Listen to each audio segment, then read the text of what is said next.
Welcome everyone to a new episode of Soccer Examiner. I'm Victor, and let's just get straight to the games. The Portugal versus North Korea game. Now, Portugal just punished North Korea 7-0. This wasn't the same Korea we saw lose 2-1 against Brazil. The Korea that I expected to see, more structured, but they just weren't structured at all in this game. They actually surprised me because I thought they were going to play defensively and wait for the counterattack. They did not. They actually had an offensive formation, I believe, and they tried to face Portugal head on, and it seemed to be working for the first like 10 to 15, maybe 20 minutes until they conceded the goal to Portugal. Now, the first half ended 1-0. Seemed pretty decent for the North Koreans. Second 0, they started trying to attack more, take a little bit more risks. And then, Portugal comes with the second goal, the 2-0. And that right there is when North Korea started getting desperate, especially since they needed the results, opening a lot more spaces, taking a lot more risks, and in the end, Portugal takes advantage of them. 7-0 Portugal. Just a big ups, big game for Portugal. Now on Cristiano Ronaldo, I thought his first half was mediocre to say the least.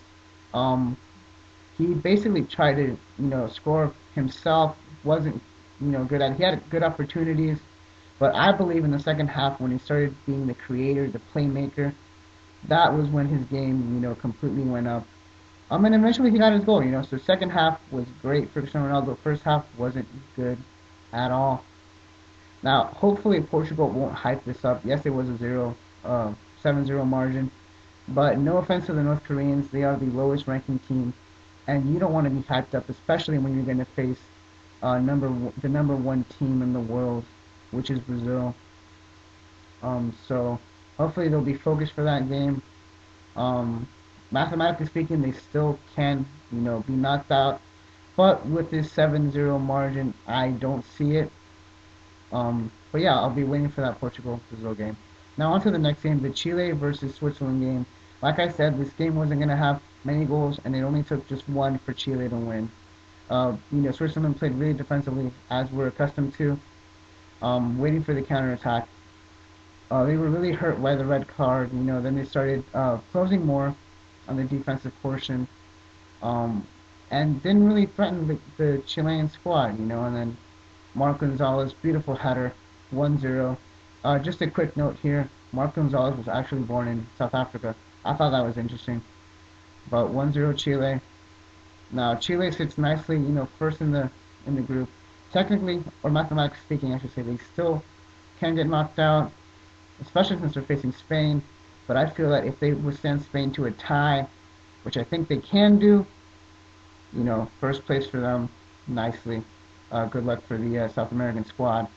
Now, going on to the next game, speaking about Spain, the Spain versus Honduras game. Now, I expected a lot more from Spain. 2-0, yes, they won comfortably, but, it could have been a 4-0 game, to be honest, They controlled the midfield, or should I say they controlled everything. Honduras did not play well again. They did play better, I'll admit, than they played against Chile. A lot more unity as a team, better passing, but they just didn't threaten Casillas at all. Or if they did, it was one or two, chances, but the defense, Spain, good quality, and reduced the attacking options that Honduras had. Now, I loved El Guajevilla. He was the player of this game. Too bad he didn't get the hat trick. Penalty kick too much to one side. He wanted the corner. Really close though. But the first goal was just beautiful. Second goal was also amazing. Nice deflection. I mean, lucky deflection, I guess, but still, I wouldn't take the quality out of Guajevilla's shot. But yeah, and then Xavi, didn't do much also. I expected a lot more from Xavi. Hopefully we'll see a better game from Spain facing against Chile, which is, a better squad. And, Spain will be looking for that win. They want to go first. They don't want, I'm assuming they don't want to face Brazil, or they'll at least try to avoid Brazil. But we'll see. So this is it for this episode. Thank you for watching.